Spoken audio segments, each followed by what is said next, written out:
Ya, oke guys. Assalamualaikum. Balik lagi dengan Jaki ya guys. Dan pada video kali ini gue mau bahas suatu industri yang dalam beberapa waktu ke depan memang mungkin masih akan cukup tertekan. Karena gini guys, kita udah beberapa kali membahas industri. Kemarin industri pariwisata, ya kan?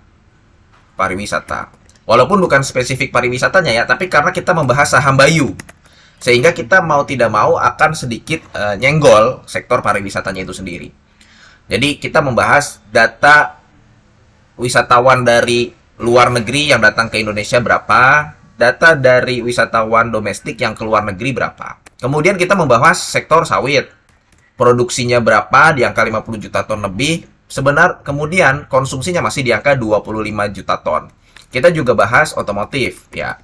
Otomotif, motor, dan mobil. Mobil penjualan di tahun 2024 itu masih di angka 400 ribuan. Berpotensi 800 ribu di tahun 2024. Menurun dibandingkan tahun 2023. Itu salah satu alasan kenapa saham Astra Internasional masih tertekan. Nah, sekarang kita bahas industri semen. Industri semen, nah ini nih guys ya, data negara pemasok semen ke Indonesia yang paling banyak masih dari Cina. Ya, ada di angka 2,9 juta ton. Total memang impor semen ke Indonesia itu ada di angka ini nih guys. 5,8 juta ton. Ya. Ini data menurut Badan Pusat Statistik. Kalau dilihat dari angka dibandingkan tahun 2022 malah naik, ya. Nah, sekarang hubungannya apa? Kita lihat nih guys, ini data yang disajikan oleh Indosemen. Indosemen menyajikan ini, ya. Kemudian juga berkolaborasi dengan Kementerian Perindustrian. Nah, ini guys nih. Ini data dari tahun 1994. Yang grafik merah ini adalah utilisasi. Kemudian yang grafik biru ini adalah kapasitas. Yang grafik hijau ini adalah permintaan. Jadi, ibaratnya kalau di sawit atau di batu bara, ini produksinya nih. Ini produksinya, kapasitas produksi nih. Bisa sampai di angka 120 juta ton. Ya, nih. Permintaannya ada di angka 62 juta ton. Nah, sebenarnya gapnya, ingat gap, guys. Sebenarnya sebelum tahun 2015, itu gapnya masih tipis-tipis. Tipis, sehingga masih menguntungkan industri semen itu sendiri. Kemudian gapnya mulai melebar sejak tahun 2016 ya. Sejak tahun 2016 gapnya melebar sampai saat ini di tahun 2023. Nah, ini nih. Kapasitasnya itu ada di angka 118 juta ton. Untuk permintaannya itu ada di angka 64 juta ton. Nah, ini agak repot guys. Berbeda dengan sawit. Sawit itu kalau misalkan ada kelebihan diekspor. Kemudian pemerintah juga menjalankan program biodiesel. Kemudian permintaan untuk kebutuhan pangan itu juga meningkat. Ya, orang banyak yang suka gorengan, gimana nggak? Gorengnya pakai apa? Pakai minyak gitu loh. Jadi sebenarnya industri sawit walaupun kelebihan pasokan secara jangka panjang masih oke. Tapi berbeda dengan semen. Semen ini kan ada perbedaannya, kenapa? Nggak bisa diekspor. Oke, kalau misalkan memang ekspor bisa juga. Cuman di negara-negara lain juga banyak perusahaan-perusahaan semen. Tapi kalau di negara lain belum tentu ada bisa menanam sawit. Belum tentu bisa menanam sawit. Karena kan yang besar itu negara yang produksi sawitnya terbesar ya di Indonesia itu gitu loh. Tapi kalau semen di negara lain juga ada. Contohnya di Cina. Jadi di Cina itu ada Anhui Cons Group ya guys ya, perusahaan bahan bangunan terbesar di Cina. Dan dia masuk juga ke Indonesia. Masuk ke Indonesia sejak tahun berapa? Sejak tahun 2011. Nah, jadi industri semen itu memang tertekan. Jadi lu jangan bayangkan pemain semen itu cuma semen Indonesia, kemudian semen Gresik, kemudian Indosemen. Enggak. Ada anak-anaknya, ada juga perusahaan-perusahaan yang tidak listing di Indonesia. Sebenarnya kalau nyalahin perusahaan ini juga, ya nggak bisa juga. Karena sebenarnya dia udah bagian dari pemain pasar di Indonesia gitu loh guys. Jadi telat karena dia udah dari tahun 2011 gitu loh guys. Udah dari tahun 2011.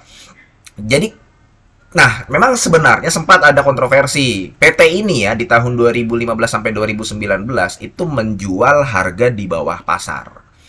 Nah, sempat ada beritanya, lu kalau lihat berita silakan, KPPU itu menghukum sebesar 22 miliar ya, 22 miliar. Jadi semennya itu dijual dengan harga murah karena memang kelebihan pasokan. Dianya sendiri juga tahu nih bahwa kelebihan pasokan nih di Indonesia. Cuman misinya adalah untuk mendapatkan pangsa pasar. Nah, kalau Indosemen kan pangsa pasarnya biasanya di Jawa, kemudian di Sumatera. Semen Gresik juga sama, yang banyak di Jawa. Makanya Indosemen itu untuk menguatkan pangsa pasar, dia akuisisi semen gerobokan yang ada di Jawa Tengah. Kayak gitu, guys.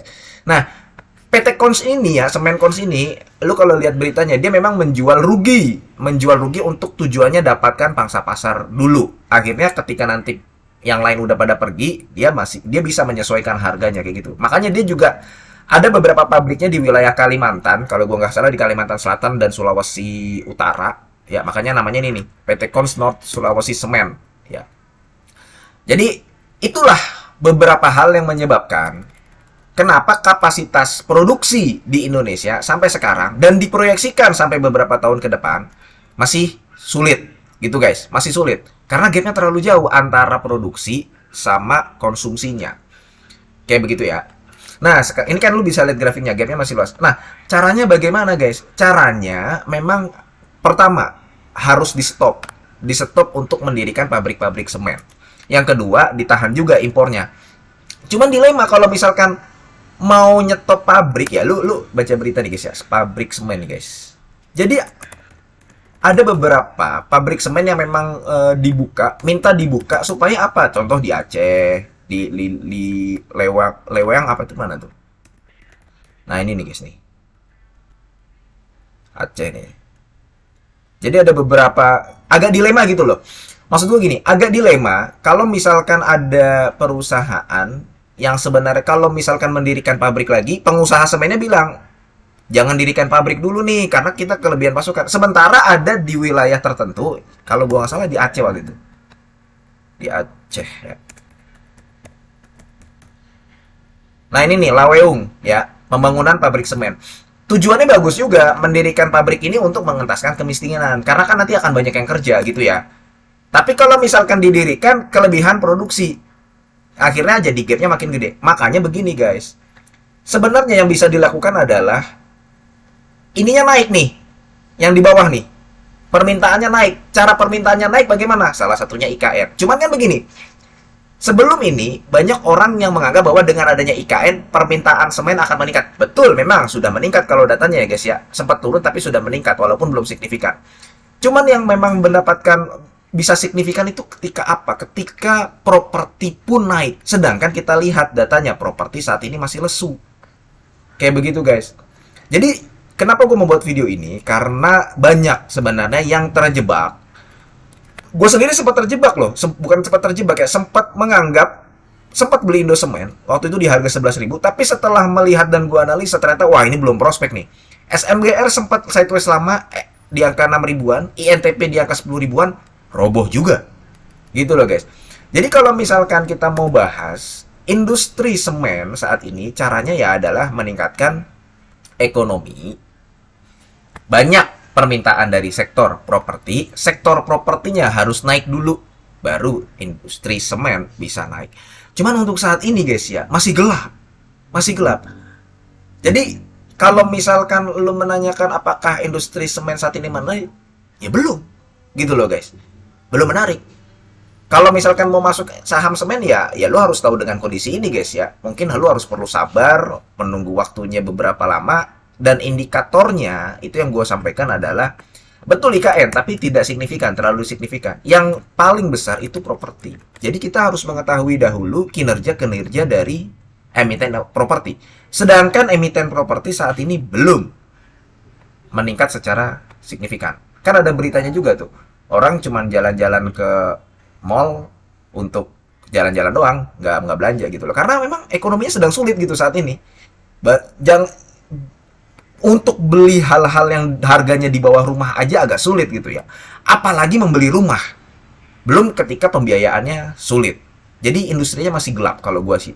Oke, mudah-mudahan video ini bermanfaat dan semoga lu sehat selalu guys ya. Sehingga kita bertemu kembali di video-video selanjutnya. Ini bukan ajakan jual beli. Gua akhiri, wassalamualaikum warahmatullahi wabarakatuh.